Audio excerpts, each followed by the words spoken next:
Okay, ladies and gentlemen, welcome back to the afternoon sessions. It's my pleasure to introduce Associate Professor Sasee Chanprapan from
I'm so sorry about this. Bear with us.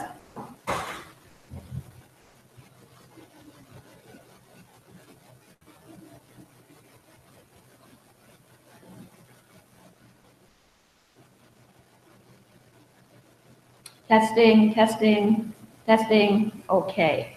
All right, we have everything sorted out, so I'd like to begin immediately. First of all, I'd like to thank the organizers for inviting me to give this talk. And the topic of my presentation is de-interpreting classroom. The digital age part is just an addition. What I'll be telling you about is telling you what we do in the conference interpreting classroom. And because this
you've got this, which is the receiver. Now, the receiver does not work if you do not plug in the headset. So please plug in the headset like this. And this is the on button. So this button here, press it, it goes on.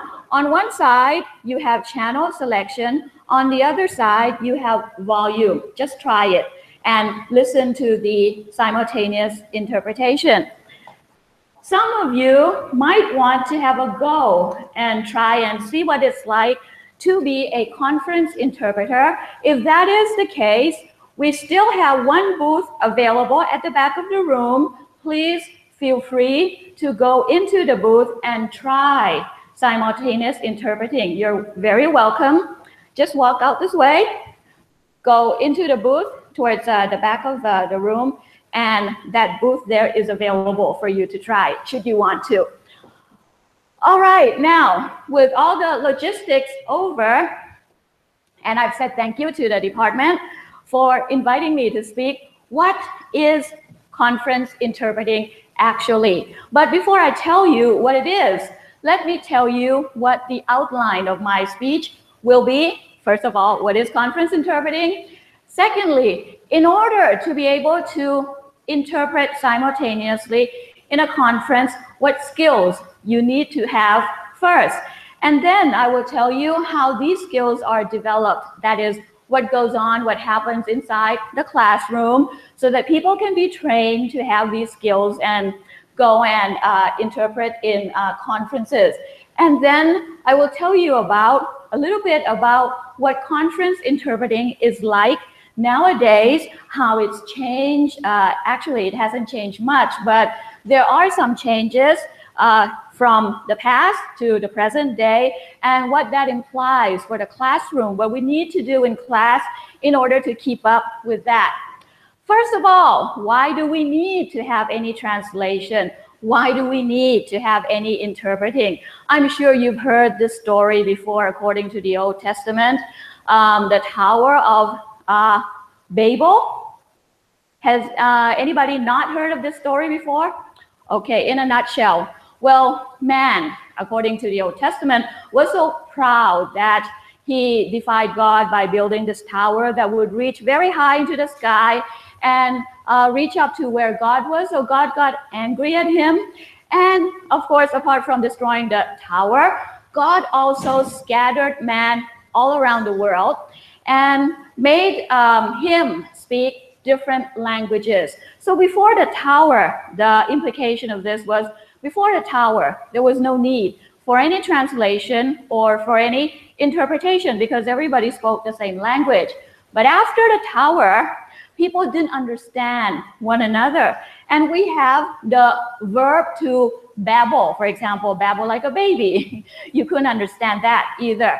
And this is the reason why we need to have translation, interpretation. I don't know how long ago the Tower of Babel was, but this is from Egyptian times, 3,000 years BC. This hieroglyph dates from that time, and it is said that there is a certain word, or not a word, it's a symbol actually. There is a certain symbol, as you see here, for interpreter. So this is an interpreter. So obviously interpreters were around in Egyptian times. So it's a very, very old profession. Now, when you talk about interpreting, it's a very, very broad term. There are many kinds of interpreting that are performed nowadays. If you look on your left-hand side, you will see the way in which it is done. For example, do I translate after the speaker has stopped speaking and he pauses for me to do my translation? If that is the case, then that would be consecutive interpretation. But do I do my translation at the same time as the speaker is speaking, like those people are doing back there in the booth? If that is the case, then that is called simultaneous interpretation. You will notice that simultaneous interpretation is more expensive than consecutive interpretation because at least you need to have these things and you need to have these systems over here. And that is the reason why we have this presentation in this room and not in the room downstairs, because all the equipment is here. And then there is something called chuchotage, which is a French word meaning to whisper. I'm sure you've seen this on TV. You've seen maybe heads of state, dignitaries going places, and then their interpreters sitting behind them and whispering something into their ear. Chuchotage. And it all depends on the situation. Sometimes it can be consecutive as well, but you can imagine that it's not very efficient because there will be a lot of sounds, a lot of noise disturbances. In this column here on your right-hand side, this is just the place, the setting, the surroundings where the job is done. For example, a liaison interpreter is a person who accompanies the client on business, probably to certain places, and then does the interpreting for him. A conference interpreter is like those two at the back, somebody